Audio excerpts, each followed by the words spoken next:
Hello, this is Ryan with Platinum Ponds and Landscaping. Today we wanted to show how to install an autofill on a koi pond. So we're doing a clean out here today, and our customer had issues with a lot of evaporation and said, hey, I'm losing a lot of water. I don't want to have to fill up my pond myself. So you always want to make sure first that you don't have a leak in your pond, because that can cause other issues. But today, for the sake of this video, we want to show how to just install what we call a float valve or an autofill.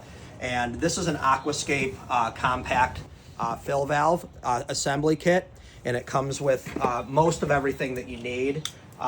We'll show you the parts that we need here, but this unit here literally comes with the float,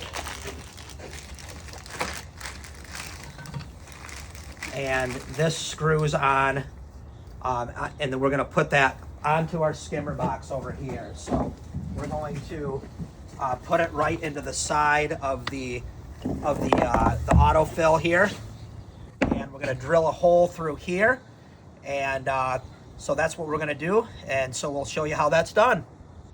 So these are the tools that you'll need. Basically just a couple of lock wrenches here, channel locks, small channel locks to clamp down your autofill onto your skimmer box.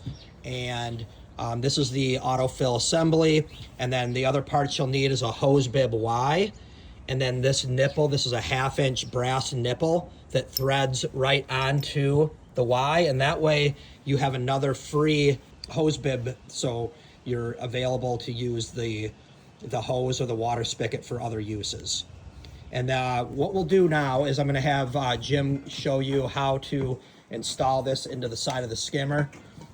We've already drilled the hole there, so it's we used a 3/4 inch hole saw bit in the drill, and so we're going to come in and put the autofill through the hole, and you want to make sure that it's up above water line. So this is the skimmer inlet here. This is where the water comes in. It usually comes in about a 1/2 inch below the top of that inlet here. So we want to make sure that our float hole is above that, so water doesn't leak out that hole.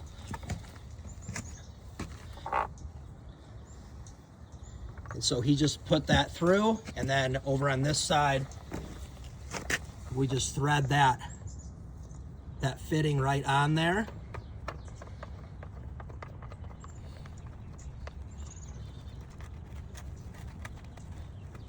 And we hand tighten that until it's nice and snug.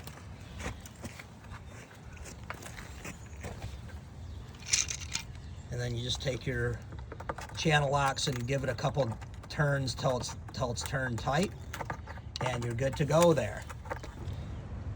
All right, now we've got our autofill float attached onto the skimmer box, and notice there's a white rubber gasket that goes on the inside of the fitting there. So make sure that this rubber fitting right here, rubber gasket, goes on the inside of the skimmer box.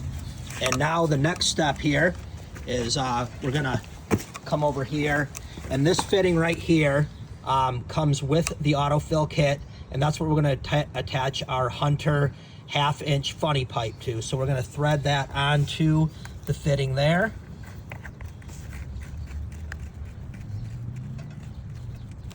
And that you can just hand tighten on. You can give it another slight turn with your channel locks and snug that down.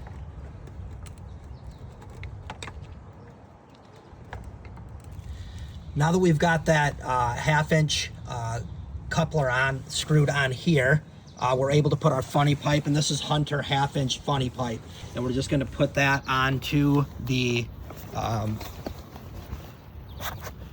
right onto the nipple, and just make sure that you hold the other side securely so it doesn't break off the autofill, because sometimes this is a plastic fitting, and if you wrench on it too hard, it can snap. So you just want to kind of wiggle it on like we did there.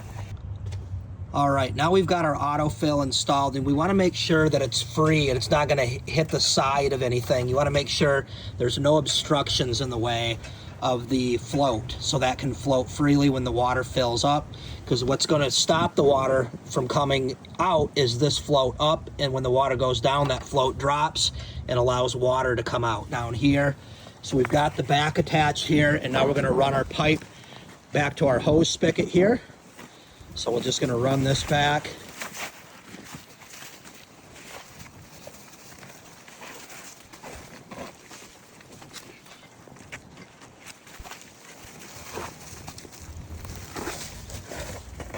And we usually just kind of bury it at a few sections at a time as we go.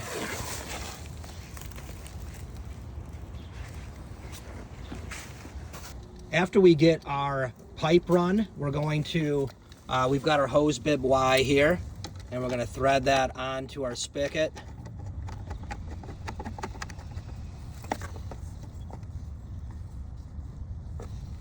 And then we got this fitting here is a 1/2 inch brass with a hose bib adapter. So we just thread that right on there. A lot of times we'll want to put on Teflon tape on that brass fitting just so you don't get any leaks out of there.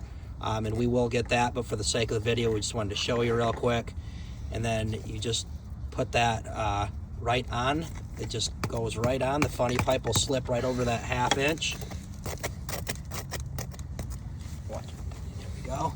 And then it does come with a metal clamp there to clamp it down, and we find a wrench works real well to get that screwed in better than a screwdriver. So then you just tighten that down and you are good to go. You're all set.